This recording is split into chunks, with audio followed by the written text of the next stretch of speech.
for your nice introduction. It's always good to have an interesting meeting. I would like to say, IPSA, thank you as well for organizing everything. Everything went well so far.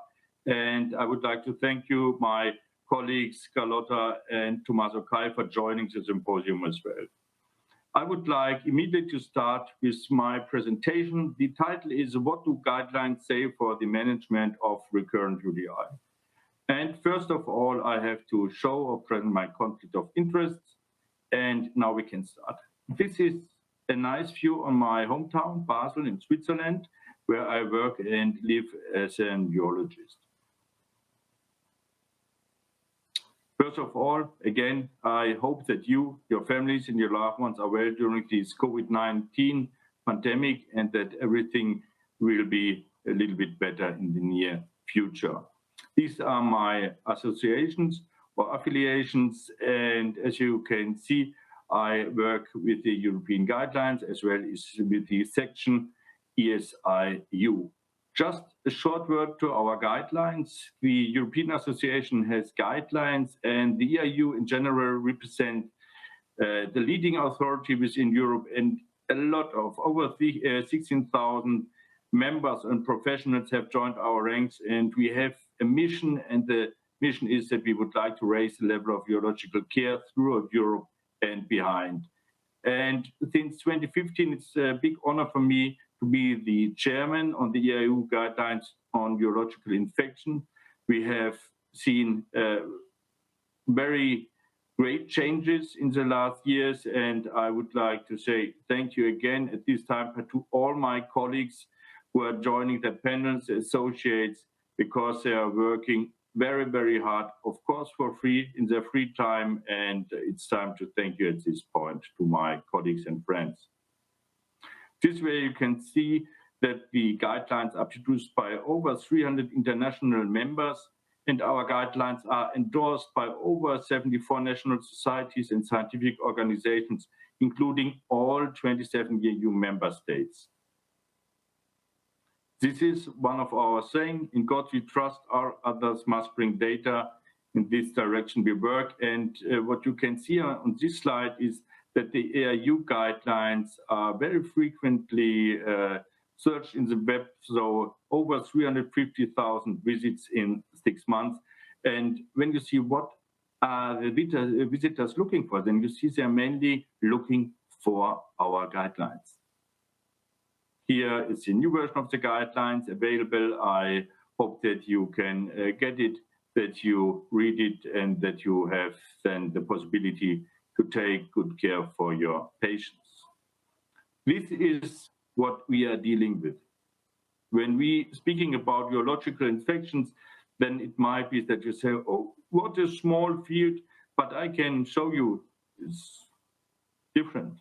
You see, what we have to do is classification of UTI.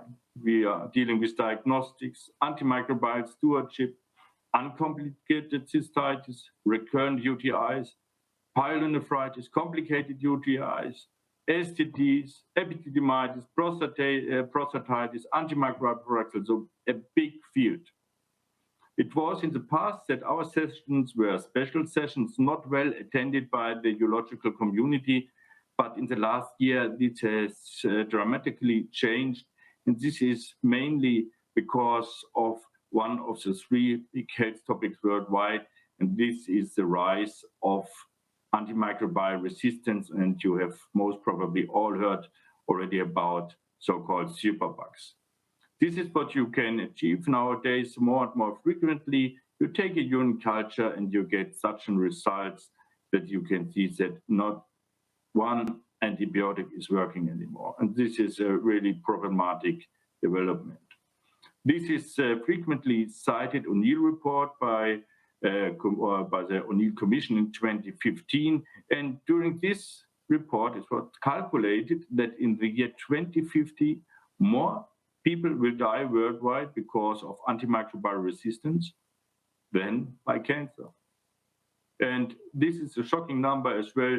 It's already there. There's a problem. Of course, it's not affecting us now in Europe, but if you consider that already in India, about 60,000 newborns aged just from the time of birth up to 1 year. 60,000 young children die every year because of antimicrobial resistance. And then the economic impact, okay, calculated prior to COVID pandemic, but it's calculated that the cost that you will generate during the antimicrobial resistance problems are comparable to the costs if you compare it with the rise of 2 degrees Celsius above pre-industrial levels in global average surface temperature. And these are not millions, it's trillions. This is what it costs per year the world. Now coming back to the main topic, recurrent UTIs. And I would start with a few shocking numbers about recurrent UTIs or UTIs. So first, UTI, the incidence worldwide is very high, up to 250 million cases per year. Recurrent urinary tract infections are very common about adult women. And more than 2 acute documented infections within 6 months or more than 3 in a year are defining the setting of recurrent urinary tract infection. Then you know that almost every second woman will experience a UTI in her lifetime. 25% of them will then experience recurrence, and it's estimated that 4 to 10% of women suffer from recurrent UTIs worldwide. Why women more often? It's more or less because of the anatomy. The bacteria you can see are mainly coming here from the anal region, and then it's just very near to the entrance of the vagina and the bladder, and then there's an ascending infection into the bladder, and this is why female or women are more frequently affected by UTIs, but of course there are other reasons as well. Small bladder, big consequences. A UTI is not just like you have headaches for a few seconds. Normally, you have then 6 days of symptoms, 2.5 day restriction of activity, 1.2 days on sick leave, work or school, and many women have to go into the bed or have bed rest for a few days. So quality of life, socioeconomic, and antimicrobial resistance are forming this huge problem. Just for clarification, we are speaking about uncomplicated UTI and complicated UTI. You can see that cystitis, pyelonephritis, recurrent UTI, catheter-associated UTI, not to mention, but the first 3 may always be classified as uncomplicated, and if you have risk factors, as complicated. The clinical appearance of a UTI, of course, can differ from a just simple cystitis up to urosepsis. And this is a typical sign of cystitis if you have the frequency, the urgency, the burning sensation. But of course, if you develop a urosepsis, you have still a high mortality. And this is Tanya Roberts, one of the first actors in Charlie's Angels, who died on a urinary tract infection last year on a sepsis. Coming to guidelines, there are different guidelines available how to deal or how to treat urinary tract infection, and especially recurrent urinary tract infection. More or less common ground, because the evidence is the same, and the statistics and the techniques how to interpret international guidelines are mainly the same in different societies. So generally, you can decide between the acute phase of a UTI, more or less with the antimicrobial treatment, and then you have many aims for prophylaxis, where we will see in detail in a few seconds. So therapy, we have the therapy of the acute infection. Mainly, you can use antibiotics, of course, painkillers or some alternatives, and prophylaxis we will see later. Now coming to the first question in the setting of an acute infection, what kind of antibiotic you have to choose? And this is what we have written in our 2020 guideline. It's not been changed in the 21 guideline as well. So you see that we have phosphomycin, nitrofurantoin, and in the Scandinavic area, pivmencylamine as well. What you can use as well are cephalosporins or trimethoprim or trimethoprim sulfamethoxazole. One drug is missing since a few years. We will come later to that.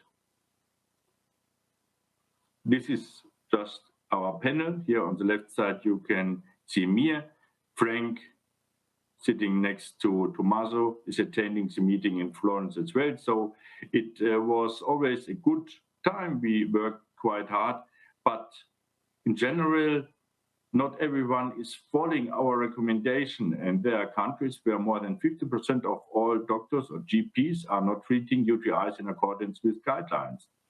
It's not that the guidelines are not followed for infectious diseases like cystitis, but for example, this is a nice work done by my colleague Katrin Bausch in Switzerland, which investigated whether appropriate antibiotics were used for the prophylaxis prior transurethral resection of the prostate, and it's not. But it's not that not only the EAU guidelines are not followed. This is a nice article where it was compared the IDSA implementation, the recommendation not to use fluoroquinolones for the treatment of uncomplicated cystitis.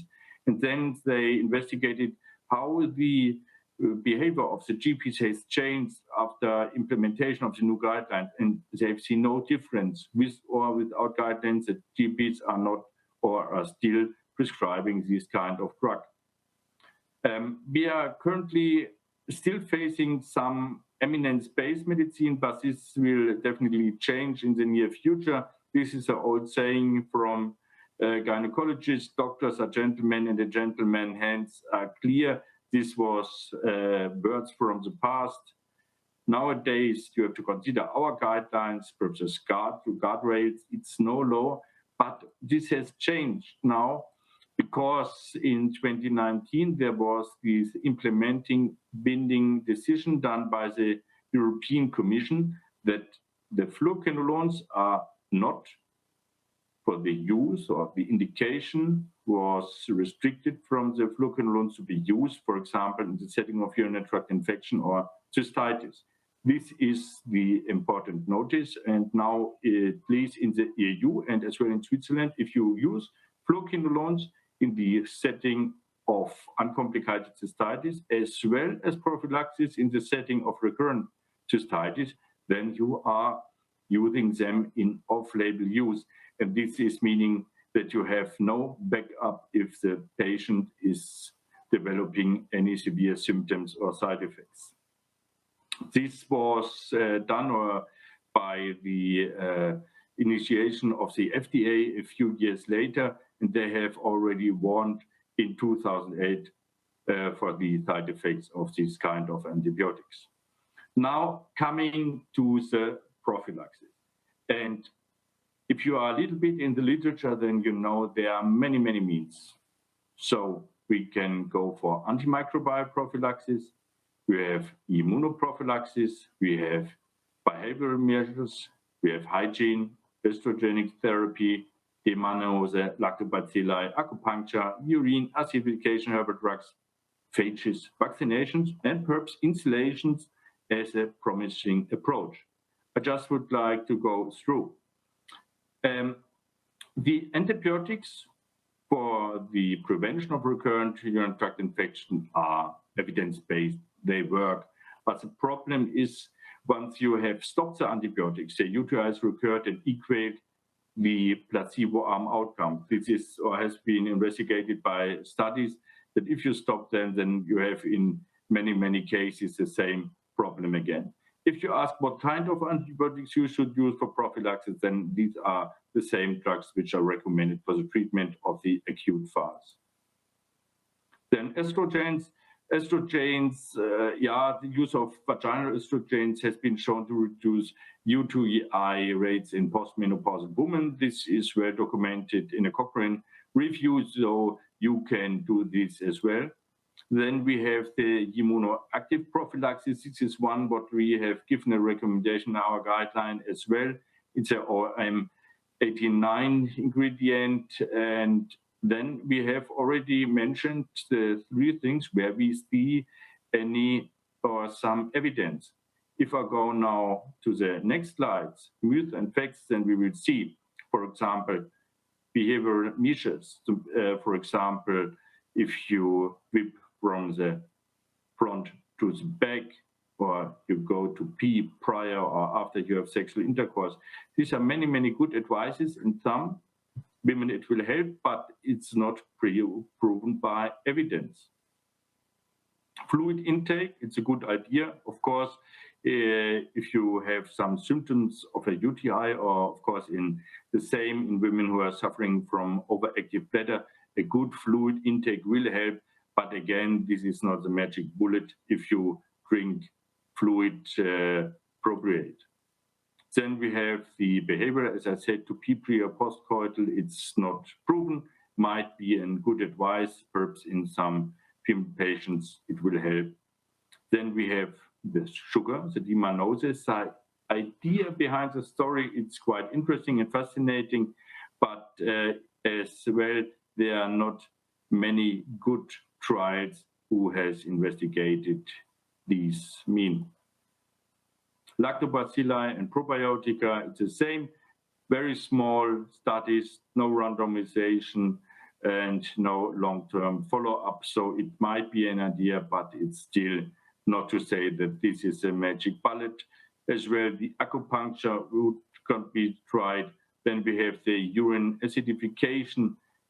Again, you can do it, but it's not proven.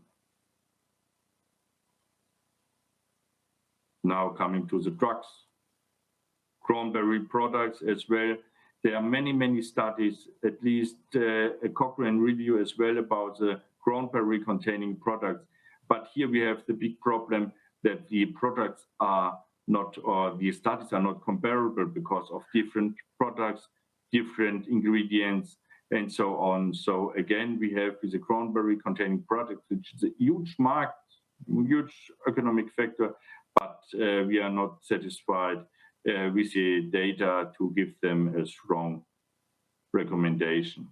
Phages might be a new idea in the future. Phages are bacterial phages which kill bacteria. They're used in the Eastern European countries and in Russia for years, but so far, again, no studies dealing with this mean. Then we have Chinese herbal medicine. Again, it might be work, might be a good idea. At least you will not harm your patients, I think. But again, no hard data. Vaccination, again, vaccination, a real vaccination against UTI is a promising approach. But again, not many ingredients are tested. And so we have to wait for larger studies. Inhalation, this might be an interesting approach, despite I have to mention that I'm not really satisfied with the current data, but I'm very looking forward what Tommaso Kai today will tell me about this very promising approach. Inhalation, they try to restore the gag layer of the bladder, and at least so far from my personal experience, I can say that in some patients this is working quite well. At least, again, in God we trust, all others must bring data. This is my statement for all the different means, approaches to treat recurrent UTI, bring good data, and then we bring it in our guidelines. And I would like to summarize that the urinary tract infections among women are the most common bacterial infections, that many women are suffering from this disease, that we have antibiotics, estrogens, and immunoactive prophylaxis that can reduce the frequency of recurrence based on evidence. There are a number of other preventive measures. However, these are not, I must say, yet evidence-based, but as I said, I'm looking forward to what I will hear later. And that patients and attending physicians often need patience and time to resolve the problem, because a multimodal therapy concept might lead in many, many cases then to a good end for the patient, that they can get rid of this disease. So, but we should not forget, we should not harm our patients. So we have to see what we can do. And this is my last slide. I would like to thank you. I hope I have been in time, and I'm looking forward now to the next speaker who will show us interesting data on a review between GPs. Carlotta, the stage is yours. Thank you very much.